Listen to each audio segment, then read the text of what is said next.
फेसबुकवर ही माझी पहिली कथा आहे आणि कथेचं नाव आहे देवघरातील बंद दरवाजा. तर थोडंसं आपण कथेबद्दल थोडंसं जाणून घेऊ. तर गावातल्या प्रत्येक घरात ना देवघर होतं, पण कुलकर्णीच्या घरातलं देवघर गेली 25 वर्ष बंद होतं. कारण जो कोणी तो दरवाजा उघडायचा प्रयत्न करायचा तो दुसऱ्या दिवशी गायब व्हायचा. तर हा या कवितेतील थोडासा हुक होता. चला आपण आता कथेला सुरुवात करू. साताऱ्यातल्या एका छोट्याशा गावात कुलकर्णीचा जुना वाडा होता. त्या वाड्यात एक देवघर होतं, पण त्या देवघराच्या दारावर मोठं लोखंडी कुलूप होतं.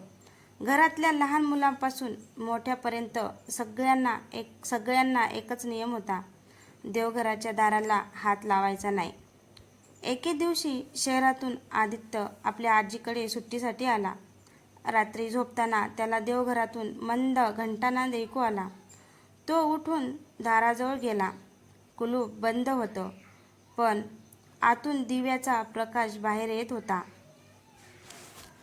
तेवढ्यात आजी मागून ओरडली, आदित्य, आदित्य, मागे वळूनही पाहू नकोस. आदित्यचे हात थरथरू कापू लागले. आदित्यचे हात थरथर कापू लागले, कारण त्याच्या कानाजवळ कोणीतरी हळू आवाजात कुजबुजलं, उद्या रात्री मी बाहेर येणार आहे.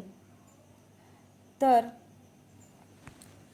खरंच देवघरात कोण होतं आणि 25 वर्षापासून तो दरवाजा का बंद होता हे जाणून घेण्यासाठी भाग 2 नक्कीच पहा. तर मित्रांनो, तुम्हाला ही कथा कशी वाटली? कथा आवडल्यास आपल्या फेसबुक पेजला फॉलो करा, जेणेकरून माझी प्रत्येक येणारी कथा तुमच्यापर्यंत पोहोचू शकते.